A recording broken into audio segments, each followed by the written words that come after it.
জীবন চলার পথে পথে সম্ভাবনার অনেক আলো ছড়িয়ে আছে।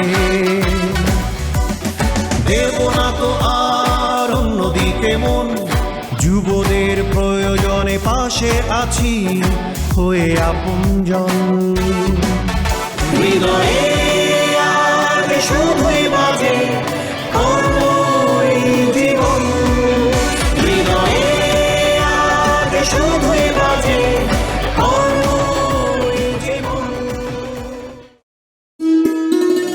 চুয়াডাঙ্গা জেলার দামুড়হুদা উপজেলার পুরাপাড়া গ্রামে মেসার্স রাজা এগ্রো ফার্ম নামে একটি গবাদি পশু ও মুরগির খামার গড়ে তুলেছেন তরুণ উদ্যোক্তা প্রকৌশলী মোহাম্মদ সাজিদ মাহমুদ। সঙ্গে রয়েছেন তার বাবা ইকবাল মাহমুদ টিটু।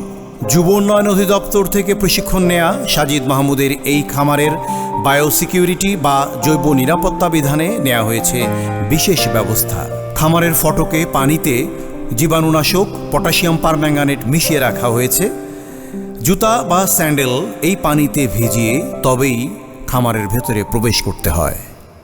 কেমন আছেন আপনারা দুজন? আলহামদুলিল্লাহ ভালো। আচ্ছা, বোঝাই যাচ্ছে, তবুও যদি বলি যে কে বাবা, উনি বাবা না? না না, উনি বাবা, আমি ছেলে। ও, আপনি ছেলে? জি। আচ্ছা, আপনি তাহলে বাবা। বাবা ছেলে একই সাথে একই উদ্যোগে যুক্ত হয়েছেন এবং সেই উদ্যোগকে এগিয়ে নিয়ে যেতে আপনাদের যে কর্মপরিকল্পনা দেখলাম, যেটা আপনাদের কাজের যে পরিধি দেখলাম, সেটাতে আসলে সত্যি খুব ভালো লাগার একটা বিষয় কাজ করছে আমার ভিতরে। কে কাজটা শুরু করলেন? কে? আমি আগে শুরু করেছিলাম 4 বছর আগে। তারপর তখন ছেলেকে আস্তে আস্তে বোঝাইছি, শেখাইছি। তো পড়াশোনা করতো, পড়াশোনা ফাঁকে ফাঁকেও আসতো মাঝে মাঝে। এখন পড়াশোনা শেষ হয়েছে, ও এখন ফুল টাইম থাকে। আচ্ছা, ছেলের নাম? আমি Sajid Mahmud, BSc in civil engineering. আমি উদ্যোক্তা ও মালিক, রাজা এগ্রো ফার্ম, দামুড়হুদা, চুয়াডাঙ্গা। তুমি পড়াশোনা করলে সিভিল ইঞ্জিনিয়ারিং এ, আর যুক্ত হলে এগ্রো ফার্মের সাথে। জি। এটা কি তোমার নিজের ইচ্ছা নাকি বাবার চাপে? না না, এটা পর নিজের ইচ্ছাই। আসলে আমার উদ্যোক্তা হওয়ার ইচ্ছা ছিল, যে আমার ইচ্ছা ছিল আমি চাকরি করবো না, চাকরি দেবো। আচ্ছা, এই চিন্তা থেকে আমি আসলে আব্বুর সাথে যুক্ত হয়েছি, আব্বুর সাহায্য করার তার জন্য। মানে তো তুমি আগে থেকে যুব উন্নয়ন অধিদপ্তরের টিমের সাথেই যুক্ত? জি জি, থিমের সাথে যুক্ত ছিলাম এবং আমি ওইখান থেকে প্রশিক্ষণও নিছি। আচ্ছা। প্রশিক্ষণ নিয়ে জ্ঞানগুলো কাজে লাগাই। প্রশিক্ষণ নিয়েছো কি এগ্রো গবাদি পশু? জি, গবাদি পশুপালনের উপর আমি প্রশিক্ষণ নিয়েছি। জি। তোমার কি মনে হয় এখন যে তুমি যে কাজটা করছো, বাবার সাথে মিলে কাজটা করছো, এটা কি তুমি এনজয় করছো? জি, আমি অবশ্যই এনজয় করছি কাজটা। জি জি। কিরকম এখানে তোমার একটু অভিজ্ঞতাটা শুনি। আচ্ছা, এখানে অভিজ্ঞতা বলতে কি, এখানে আমি পুরো স্বাধীনভাবে কাজ করতে পারছি, নিজের মতো কাজ করতে পারছি। এবং এখানে শুধু যে আমরাই লাভবান হচ্ছি তা না, এখানে কর্মসংস্থান সৃষ্টি হয়েছে। এখানে প্রায় 20 জন কাজ করে, 20 জন তাদের পরিবার চালাতে পারে। এটা আসলে অন্যরকম একটা আনন্দ। জি, এখন আরো ইচ্ছা আছে যদি ফার্ম আরো বড় হয়, তাহলে আরো কর্মসংস্থান বাড়বে, এটা ইচ্ছা। আচ্ছা, কেমন লাগছে এখন? জি, আলহামদুলিল্লাহ ভালো। কঠিন একটা কাজ তো নাকি সহজ কাজ? জি, কঠিনও আছে, কিন্তু মানে পর্যাপ্ত জ্ঞান থাকলে সহজ হয়ে যায়। জ্ঞান না থাকলে কঠিন, কিন্তু এই যে জ্ঞান অর্জন থাকলে এটা সহজ। এই জ্ঞানের ব্যাপারটা ও বলছিল, যেটা আপনি আপনার কাছেই জানতে চাই, এই জ্ঞান কি আপনারও ছিল আগে? মানে এই ফার্ম শুরু করার আগে পর্যাপ্ত জ্ঞান নিয়ে কি আপনি নেমেছেন? গরু ছাগল আপনি যদি এদের বুঝতে না পারেন যে এটা কখন অসুস্থ হচ্ছে, কখন সমস্যা হচ্ছে, তাহলে এদেরকে প্রতিপালন কেউ করতে পারবে না, ফার্ম কেউ টিকে রাখতে পারবে না। আচ্ছা, তার মানে এই ব্যাপারগুলো আগে বোঝার শিওর ওই জ্ঞানটা থাকতে হবে যে মুরগি অসুস্থ হচ্ছে, মুরগি একটু ঝিমাচ্ছে, আজকে কম খাওয়া। আমি প্রতিদিন এক এক বেলায় খাবার খাই হয়তো 20 কেজি, সেই দিনকে দেখলাম যে 20 কেজি খাইনিও, খেয়েছে 15 কেজি। এতে আপনাকে বুঝতে হবে মুরগির নিশ্চয়ই কোনো এনিথিং রং, কোনো প্রবলেম আছে।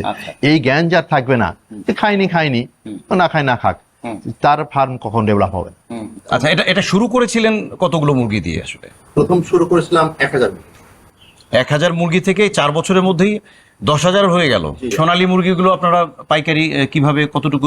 আমরা ওজন যখন এগুলো 1 কেজি পার হয়ে যায় তখন বিক্রি করি। যেমন আমার এখানে একটা রেডি শেড আছে, এখানে রেডি শেডের মুরগিগুলো এভারেজ ওজন 1 কেজি 100। আচ্ছা, এগুলো বয়স হয়তো 62 দিন, 60 দিনের মধ্যে আমরা বিক্রি করি, 55 থেকে 60 দিনে বিক্রি করি।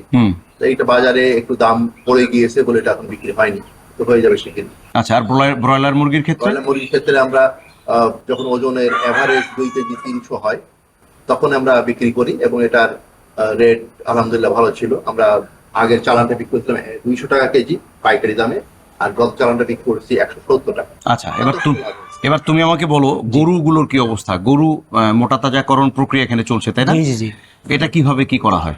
এটা হচ্ছে আমি যুব উন্নয়ন প্রশিক্ষণ কেন্দ্র থেকে প্রশিক্ষণ নিয়ে যে প্রাপ্ত জ্ঞান পেয়েছি, ওইখান থেকে গরুদের মানে দেখা যাচ্ছে ঘাস, এর সাথে অন্যান্য খাবার দাবার দেওয়া হয়। আর হচ্ছে গরু মোটাতাজাকরণের ক্ষেত্রে আমরা সাধারণত কিছু বাজারে ফিডও নিয়ে আসি, মোটাতাজাকরণের ফিড, এই ফিডগুলো দেওয়া হয়। এইটা কোন জাতের গরু? এটা হলস্টাইন ফ্রিজিয়ান, এটা একটা প্রেগনেন্ট গরু, এটা ভালো দুধের গাভী। Holstein Friesian. হুম। আচ্ছা, FH FH। সংক্ষেপে বলা হয় FH। এটা এটা এটা অস্ট্রেলিয়ান এটা অস্ট্রেলিয়ান ব্ল্যাক। Australian black. হ্যাঁ, এটা হলস্টাইন ফ্রিজিয়ান। হ্যাঁ, এইগুলা এটাও হলস্টাইন ফ্রিজিয়ান। এগুলো সব আমাদের প্রেগনেন্ট অথবা দুধের গাভী। এটা দুধের। আমাদের দেশে ছাগল পালনের নানান সুবিধা আছে। ছাগলের জন্য বড় পশুদের মতো চারণভূমি প্রয়োজন হয় না। বাড়ির আইলে, ক্ষেতের ধারে কিংবা আশপাশের বিভিন্ন জায়গায় ঘুরে ঘুরে ঘাস, লতাপাতা, গুল্ম খেয়ে এরা জীবন ধারণ করে। বাংলাদেশে ছাগল পালন, বিশেষত ব্ল্যাক বেঙ্গল ছাগল পালন বেশ লাভজনক। এদের প্রজনন ক্ষমতা অনেক বেশি। আপনার এখানে ব্ল্যাক বেঙ্গল ছাগল আছে? জি জি, এগুলা ব্ল্যাক বেঙ্গল, এগুলো 100% ব্ল্যাক বেঙ্গল। এর সাথে কিছু কিছু ক্রস আছে। এটা ব্ল্যাক বেঙ্গল পিওর, অনেকই পিওর আছে, আর কয়েকটা ক্রস আছে। আচ্ছা, ব্ল্যাক এদের খাবার দাবার কি সব একই? এদের খাবার দাবার আমাদের এখানে পর্যাপ্ত কাঁঠালের পাতা আছে আর ঘাস আছে। আমরা এখানে ঘাস উৎপাদন করি, পানি দিই, একে সার দিই এগুলো ঘাস। ওই গরুর জন্য যে ঘাসটা সেটাই কি? না না না, সে ঘাসটা খায় না, এরা খায় এদের ভিতরে ঘাস আছে, দুবলো ঘাস। আচ্ছা আচ্ছা। আর গরুর জন্য আমরা তৈরি করি হলো পাকচং। পাকচং। হ্যাঁ, পাকচং ঘাস, নেপিয়ার। এবার ওই মুরগি কোন দিকে, চলেন দেখি একটু। মুরগি এপাশ আসেন, এপাশ দিয়ে মুরগি দেখবো বলেছিলাম, কিন্তু তার আগে এই ব্যাপারটা একটু বুঝতে চাই। লোকের ভিতরে আমরা আসি। এটা কি? এটা মুরগির বাচ্চার ব্রুডার। এখানে বাচ্চাকে নিয়ে এসে তাপ দেওয়া হয় 35 ডিগ্রি থেকে আস্তে আস্তে কমায় 28 ডিগ্রি পর্যন্ত তাপমাত্রা আনতে হয়। এটা 10 দিন প্লাস মাইনাস রাখা হয়। এটার নাম কি আর এটার নাম কি? এটার নাম হবার। এখানে হলো হপার। হপার। এর মধ্যে হপার। বাল্ব সেট করা থাকে, এই বাল্ব দিয়ে মূলত তাপ দেওয়া হয়। আচ্ছা। হ্যাঁ, বাল্বের এই যে এই যে দেওয়া, বাল্ব সেট করা। হ্যাঁ বাল্ব সেট করা থাকে। আচ্ছা। আমরা পর্যায়ক্রমে আমরা এখানে আমাদের টেম্পারেচার মিটার থাকে, টেম্পারেচার মিটার থেকে প্রয়োজনীয় বাল্ব কখনো 200 ওয়াট কখনো 100 ওয়াট এগুলো কম এটা কি বেশি করে। তুষ দেওয়া হয়েছে এখানে? এটা হলো ধানের তুষ। ধানের তুষটা? মানে জাস্ট বাচ্চাগুলোকে রাখার জন্য? বাচ্চাগুলোর গা গরম রাখার জন্য, যেটা ওর মা যে কাজটা করে আমরা সেটা কৃত্রিম ভাবে করব। ওর মা পাখনাতে ঢেকে রেখে বাচ্চাকে গরম রাখে, হ্যাঁ, এইটা আমরা তৈরি করব এখানে। মানে মায়ের আদর, মায়ের যে প্রকৃত আদর সেইটা আমরা সেই আদরটা কৃত্রিম তো আর- করব। হ্যাঁ, সেই আদরটা প্রাকৃতিক ভাবে দেওয়ার তো আর উপায় নেই, কৃত্রিম ভাবে দেওয়া হচ্ছে। আচ্ছা, দারুণ। এখানে সবকটাতেই তাই? এখানে এক একটাতে 500 করে বাচ্চা রাখবো। 500 করে বাচ্চা থাকবে। 400 থেকে 500 রাখি আমরা। কতদিন রাখা হবে এখানে? গরমকালে 8 থেকে 10 দিন, আর শীতকালে 10 থেকে 12 দিন। এই 10 দিন পরে এটা কি আপনার অন্য অন্য কোথাও? না না, এটাকে আমরা তখন জায়গাটা স্পেন করে বড় করে দিয়ে দেবো। এখানে এরা আস্তে আস্তে বাড়তে থাকবে, আমরা জায়গা বাড়াতে থাকবো, এটা আস্তে বড় করতে থাকবো। তারপরে এটাকেই বিক্রির উপযোগী করে এটাই তোলার বিক্রি জন্য 60 দিন সময় লাগবে। স্থানান্তর করা হবে নাকি এখানেই না, রেখে এখানেই দেওয়া হবে? থাকবে। আচ্ছা, এখানেই থাকবে।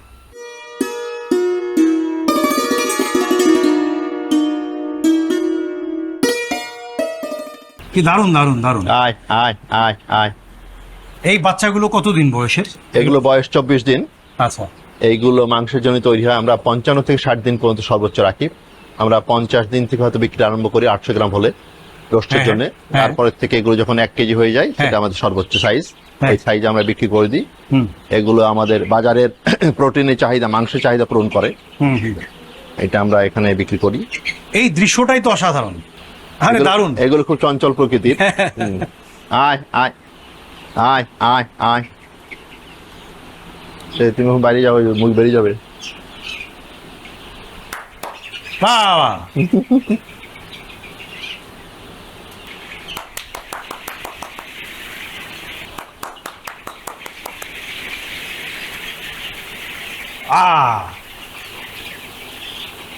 আমার তো মনে হয় যে এদেরকে যদি প্রতিদিন এভাবে দৌড়ানো যায়, মানে এদের, তাই না, এদের এই চলাচলটা যত এদের বেশি, সহজাত প্রবৃত্তি, এরা দৌড়ায় এক হ্যাঁ। মাথাতে এক মাথা দৌড়ায় সারাদিন। তাই না, সারাদিন দৌড়ায় এরা। মানে এদের চলাচলটা বেশি বাড়ানো দরকার। যত বেশি Movement. এদেরকে উৎফুল্ল রাখা যাবে তত বেশি এরা প্রাণ, হ্যাঁ, হ্যাঁ, মুভমেন্ট করলে এরা ভালো মুভমেন্ট করলে এরা অনেক বেশি গ্রোথ হবে, গ্রোথটা বাড়বে। আমরা গ্রোথ সেবে সেজে এরা ঠিক এমনি আছে। এমনি মুভমেন্ট করে এরা।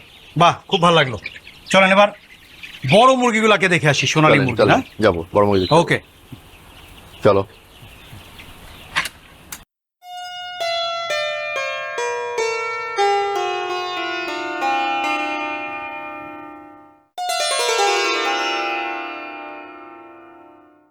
এই ঘরটার লম্বা হচ্ছে 140 ফিট, চওড়া হচ্ছে 26 ফিট। 26 ফিট। জি। এটা কি স্ট্যান্ডার্ড? জি, এটা স্ট্যান্ডার্ড।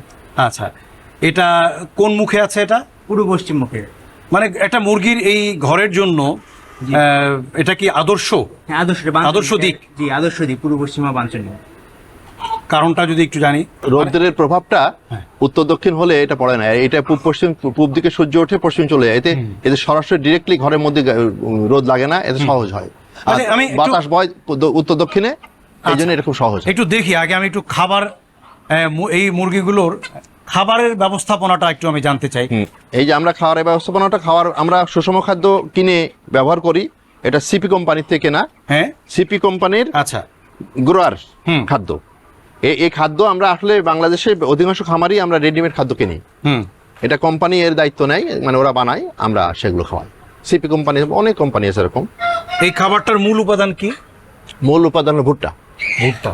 মানে আপনার কি মনে হয় যে এই খাবারের মধ্যে পর্যাপ্ত, মানে কি বলবো, যে Protein, হ্যাঁ। সুষম ব্যাপারটা কি এখানে আছে? না, সুষম শিওর খাদ্য? না থাকলে গ্রোথ আসবে না। মানে এরকম একটা সুন্দর- মানুষের জন্য যে সুষম হ্যাঁ, খাদ্য দরকার, মানে পাঁচটা উপাদান দরকার, সেগুলোর মধ্যে সব আছে, যেমন আচ্ছা। শর্করা, আমিষ, স্নেহ জাতীয়, হ্যাঁ। খনিজ, খনিজ।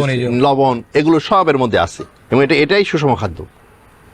মাঝে মাঝে তো আমরা শুনি যে মুরগির বড় ধরনের রোগ হয়, যেগুলো রানীক্ষেত বা অন্যান্য আরো বেশ কিছু রোগ হয়, যেগুলোর কারণে হঠাৎ করে খামারে মড়ক লাগে। রোগটা প্রতিরোধের জন্য প্রথম কথা হলো ভ্যাকসিনেশন, এটার কোনো বিকল্প নেই। ভ্যাকসিনেশন প্রপারলি করা আর হলো বায়োসিকিউরিটি মেনটেন করা, এই দুটো যদি কেউ প্রপারলি মেনটেন করে, তাহলে আল্লাহর রহমতে আর খুব একটা আসার কথা না।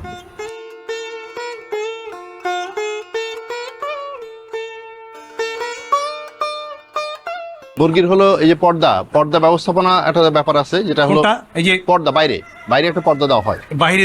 হ্যাঁ, এই পর্দা অবশ্যই নিচের থেকে উপরে তোলার সিস্টেম করতে হবে। অনেকে করে কি উপর থেকে নিচে তোলার সিস্টেম করে, এটা রং।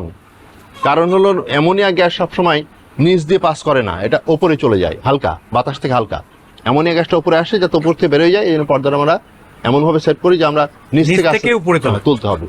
এটা খুব গুরুত্বপূর্ণ বিষয়। এটা ছোটখাটো বিষয় হলো, এটা খুব গুরুত্বপূর্ণ। সাজিদ মাহমুদের মতো এমন আরও বহু যুবক ও যুবনারী অথবা বিভিন্ন বয়সী মানুষ দেশের বিভিন্ন স্থানে যুব উন্নয়ন অধিদপ্তর থেকে প্রশিক্ষণ নিয়ে বা যুব উন্নয়ন অধিদপ্তরের কারিগরি ও আর্থিক সহায়তা নিয়ে নিজেদের মতো করে গবাদি পশুর খামার গড়ে তুলেছেন। তাদের মধ্যে মেহেরপুর সদরের বুড়িপোতা ইউনিয়নের দক্ষিণ শালিকা গ্রামের মোহাম্মদ আব্বাস আলী অন্যতম। গ্রামীণ মানুষের দারিদ্র্য দশা কমিয়ে আনতে যুব উন্নয়ন অধিদপ্তরের আওতায় পরিচালিত গবাদি পশুর প্রশিক্ষণ কর্মসূচি দেশের আর্থসামাজিক উন্নয়নে ব্যাপক ভূমিকা পালন করছে। কারা কিভাবে স্বাবলম্বী হচ্ছেন, তাদের কাছ থেকে সহযোগিতা নিয়ে তাদের সহায়তায় আর কোন কোন যুবক ও যুব নারী কিংবা পরিবারের কর্তা ব্যক্তিটি উপকৃত হচ্ছেন, লাভবান হচ্ছেন, স্বাবলম্বী হচ্ছেন, সেসব গল্প জানতেই আজ আমরা এসেছি মেহেরপুর সদরের বুড়িপোতা ইউনিয়নের দক্ষিণ শালিকা গ্রামের আব্বাস উদ্দিনের গাড়লের খামারে। আপনার গাড়লের খামার দেখতে এলাম। হ্যাঁ, দেখেন, আপনি কি শুধু গাড়লই পোষেন নাকি আর কিছু আছে? আমি গাড়ল পুষি, গরু পুষি, গাভী পালি। আচ্ছা, গাভী আছে। গাভী আছে। গাড়ল কতগুলো আপনার? গাড়ল আমার 120টা আছে। 120টা? আমি দেখছি তাই, এখানে ছোট বড় সব মিলিয়ে 120টা। ছোট মিলে তৈরি। মানে বাচ্চা আছে কতগুলো? বাচ্চা 20টা আছে। আচ্ছা, এখানে আমরা দেখছি যে ছোট বড় সব মিলে বিশ্রাম করছে। জি। এই গাড়লের আপনি আমাকে একটু বলেন তো, যে গাড়লের যে প্রজননের ব্যাপার, মানে একটা গাড়ল বছরে বাচ্চা দেয় কতগুলো? বাচ্চা আপনার 2টা হয়, 1টা হয়, 3টে হয়, 4টে হয়ে যায় বছরে? বছর না, একবারে একবারে? ও একসাথে 2টা 3টাও হয়, 4টাও হয়? একটা হয় ভালো। তো এইরকম বছরে কয়বার পান বাচ্চা? বছরে আপনার 15 মাসে 3বার পায়। 15 মাসে 3বার? 3বার হবে। তার মানে তো গাড়ল পালনটা অনেক বেশি লাভজনক, তাই না? এই যে গাড়ল পালনের যে বিষয়টা, এটা আপনি শিখলেন কোথায়? এটা আমি ছিলাম যুব উন্নয়ন অধিদপ্তর থেকে প্রশিক্ষণ নিয়েছেন আপনি। গাড়ল পালন থেকে আপনার কিরকম লাভ আসে বছরে? আমার গাড়ল থেকে আমার আল্লাহ অভাব দেয় না, আমার ইতি চলে যায় সংসার। এটি আমি ভালো আছি। ভালো আছেন? ভালো আছি। গাড়ল শুরু করেছিলেন আপনি 4 বছর আগে। কয়টা গাড়ল ছিল? 30টা কি 25টা কি 30টা মনে হয়। আমি বাচ্চা বিক্রি করে ফেলি। আপনার বাচ্চা হলে দুধ ছামুক। একটা বাচ্চা কিরকম দামে বিক্রি করেন? ভালো কম, মানে ভালো মন্দ আছে। একটা বাচ্চা যাবে 6,500, 6,000 যাবে, 7,000 যাবে, 8,000 যাবে, 10,000 পর্যন্ত। আর বড়টা এইরকম একটা সাইজ? এরকম একটা সাইজ ধারি আপনার 20,000 আছে, 18,000 আছে, 15,000 আছে। 22,000 আছে। অনেক দাম তো। এক একটা ভেড়া থেকে কতটুকু মাংস হয়? এক একটা ভেড়ায় যদি পোষা যায় খাসি আপনার 25-30 কেজি করা যাবে। আমি ডাক্তার মোহাম্মদ আরিফুল ইসলাম, উপজেলা প্রাণী সম্পদ কর্মকর্তা ভারপ্রাপ্ত, গাংনী মেহেরপুর। আমাদের আজকে যে প্রশিক্ষণ হচ্ছে সেই প্রশিক্ষণটা আমরা মেহেরপুর জেলার 3টি উপজেলা থেকে আগত মহিলা খামারিদেরকে নিয়ে প্রশিক্ষণটা পরিচালনা করছি। প্রশিক্ষণটা হচ্ছে মেহেরপুর যুব উন্নয়ন অফিস এবং আমরা প্রাণী সম্পদ অফিস থেকে বিভিন্ন ট্রেনার এসে আমরা সেই ট্রেনিংটাতে খামারিদেরকে বিভিন্ন ধরনের পরামর্শ দেওয়ার জন্য চেষ্টা করছি।